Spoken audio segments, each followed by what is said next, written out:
Hello everyone, let's go over our test 3 review. So we have cosine theta is greater than 0, so that means cosine is positive, which only happens in quadrant number 1 and quadrant number 4 by using our all student take calculus, which means in quadrant 4 where cosine is positive and A for all where quadrant number 1 everything is positive. Then we have cosecant theta, which is the reciprocal for sine, and sine theta 1 over sine theta, and then we are supposed to find it when it is less than 0, meaning it is negative. And sine is negative in quadrant number 2 and quadrant number 3 and quadrant number 4. The overlapping factor here in both of them ends up being our quadrant number 4, so that is our final answer.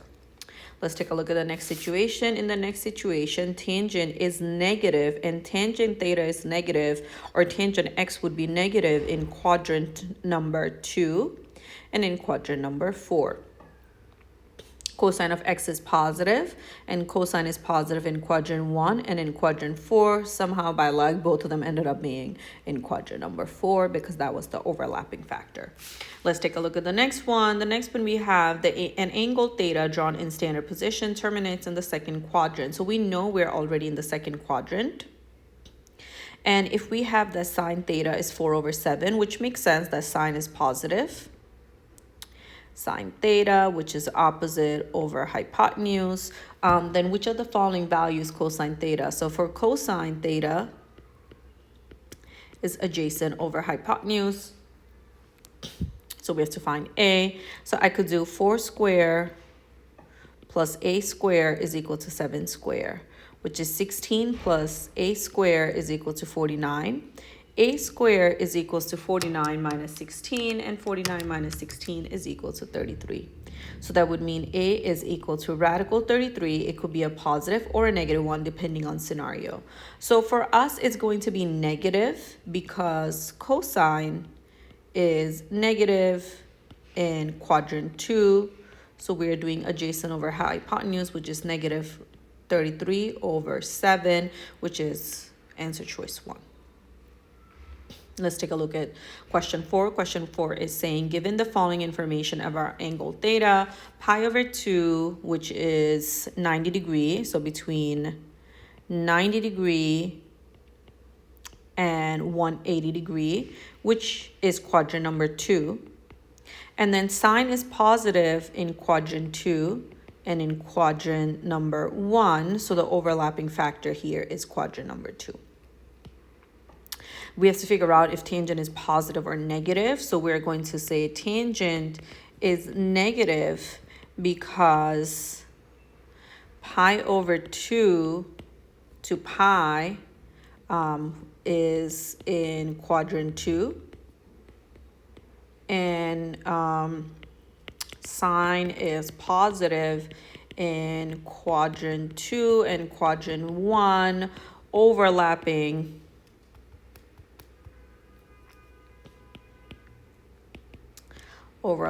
factor is quadrant 2, and in quadrant 2 tangent is negative because tangent is only positive in quadrant number 3. Now let's find the exact value of secant theta. So let's see what we're working with. Same situation. We are in sine, which is sine is opposite over hypotenuse. Opposite is radical 7, and hypotenuse is 5, which is kind of like the opposite of what we were working with, a little opposite-ish to the previous problem. So we have to find adjacent. Radical 7 square plus A square is equal to 5 square, which is 49 plus A square is equal to 25. 25 minus A square, I made a mistake.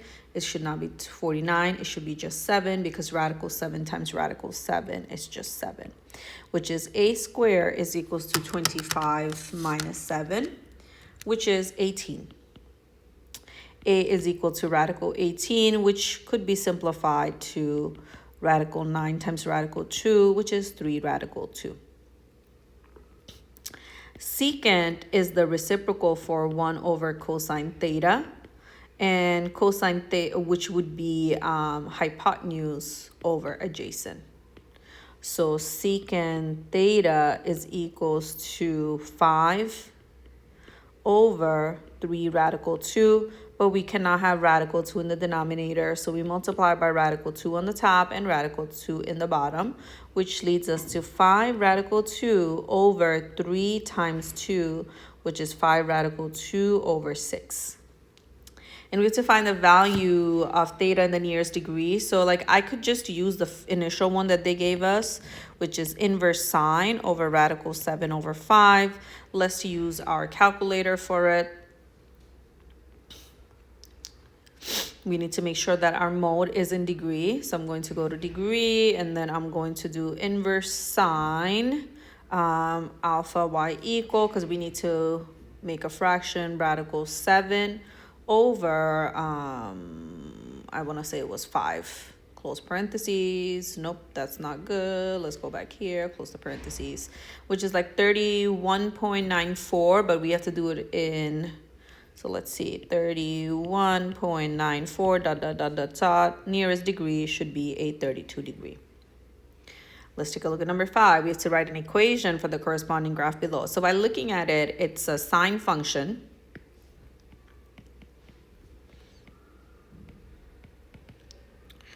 No, it's actually a lie.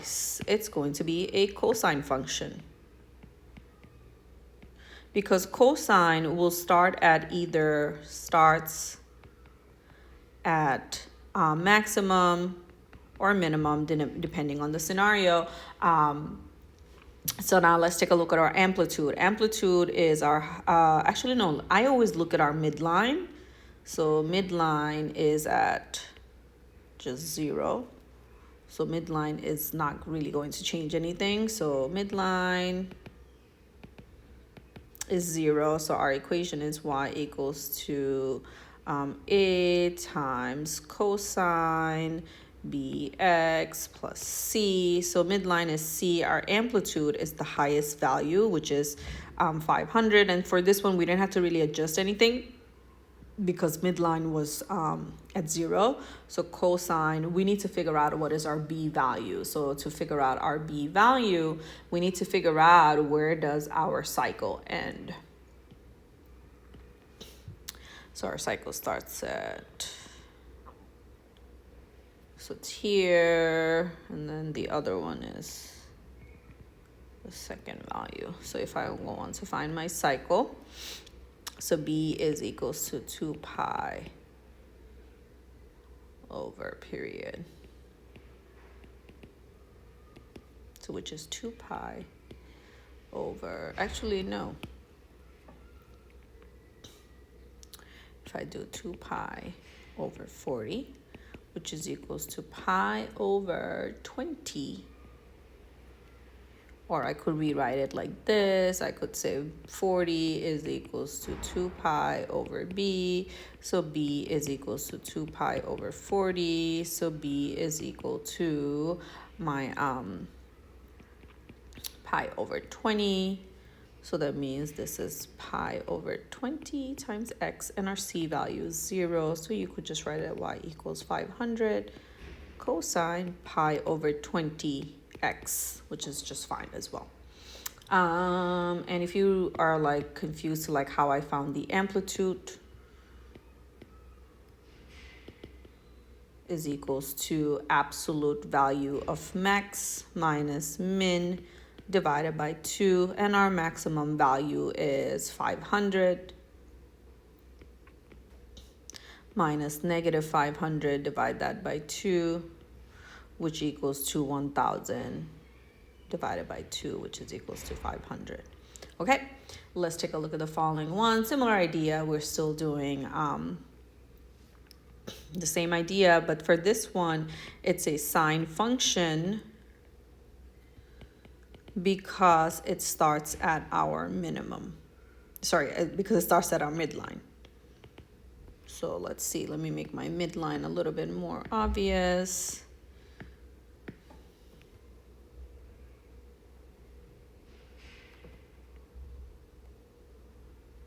Okay. Um,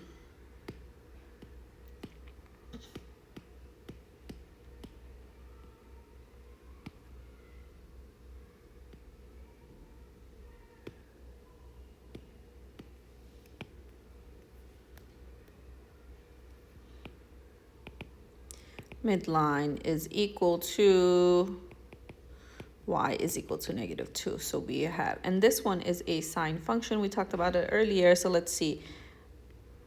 We have one here. And then if I continue to go, we have a couple of cycles. But like we just don't know where it starts and where it ends. So like let's figure out what to do. So we can do y equals a sine bx plus c, which is y is equals to a sine bx minus 2. So a is the amplitude is equal to -5 minus 1, and then we are going to divide that by 2, which is 6 divided by 2 is equals to 3. So y is equals to 3 sine bx minus 2. So we finish a period between, I guess like let's see, period is equals to 2 pi over b. So b is equals to 2 pi over period. So which for us is 2 pi divided by 2 pi, which is equals to 1. So we have y is equals to 3 sine 1x minus 2. That's our final equation.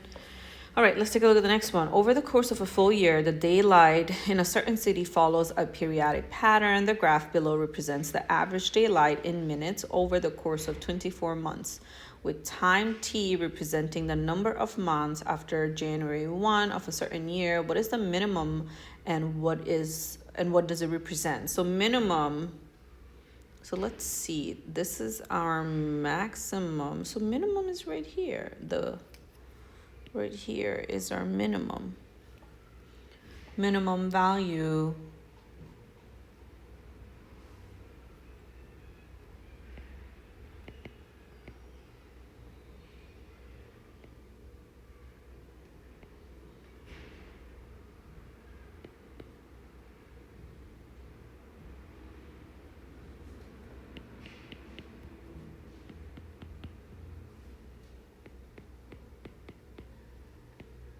It's in coordinates 11.5 comma 496 and 23.5 comma 496. So that would mean that in 11 and a half months, there is 496 minutes of daylight. And then in 23.5 months, I probably should have said that in the previous months, there is again 496 minutes of daylight. Okay, because the t represents the number of months in a certain year, and then it represents the average daylights in minutes with this periodic pattern. So that's what it represents. So now let's take a look at like making our own graph. So I'm going to make a little like scrap work for myself. So I know that if my amplitude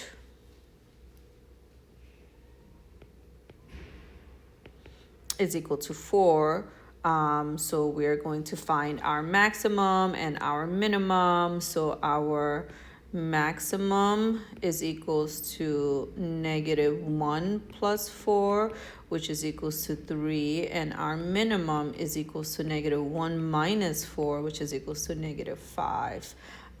Let's see what we can do to figure out the next step.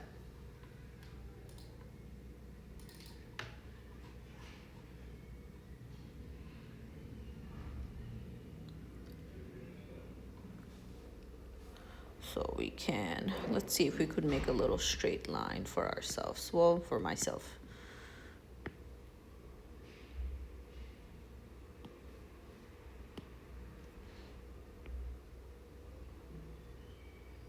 Probably should have made it just a little bit thicker so we could visually see it a little bit better.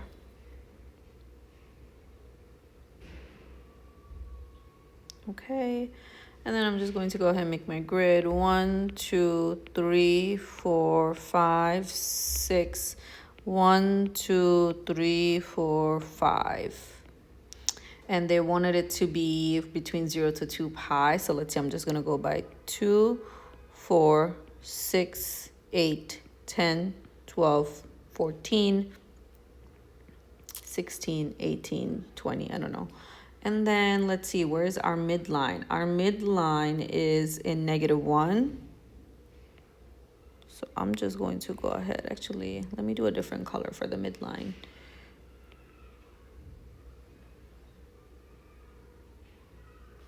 This is our midline. So midline is going to be y is equal to -1.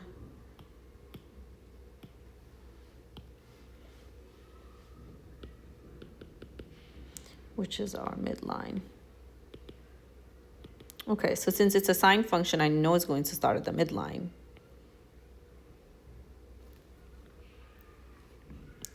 Which is great, but like we need to figure out what we do from there. So from there, I just follow a pattern because it starts at midline, then it's going to go to my maximum, which is 4 points up, which is 1, 2, 3, 4, which is at 3, and 4 points below is 1, 2, 3, 4, which is at -5.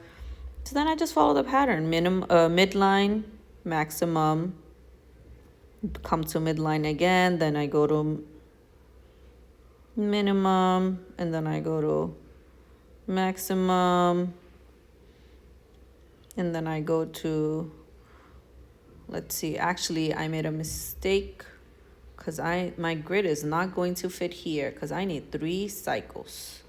So I actually needed to do my period. So my period says I have to have 3 cycles in there. So I may need to actually break it up a little bit more. So let's see what I can do. I have period is equal to 2 pi over b. So for us, it is 2 pi over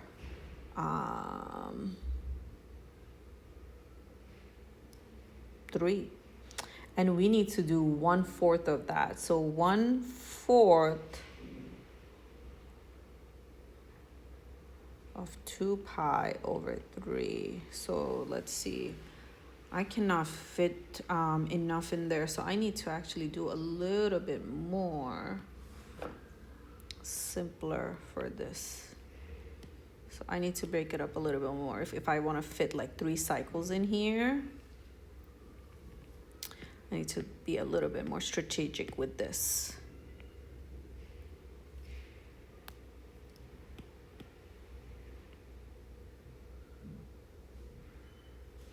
Need it to be a little bit thicker. Okay, so let's see. Maybe 1, 2, 3, 4, 5, 6, 7, 8, 9, 10, 11, 12, 13, 14, 15. So I need to figure out how to do 3 cycles in there.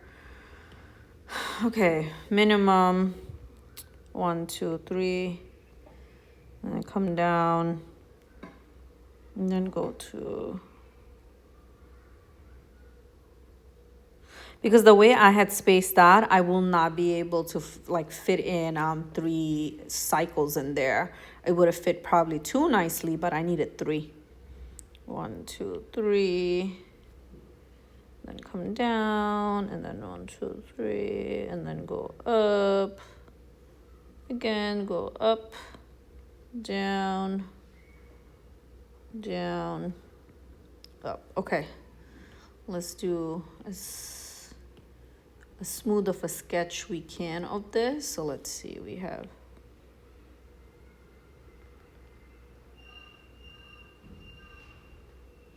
And it should not look like a V.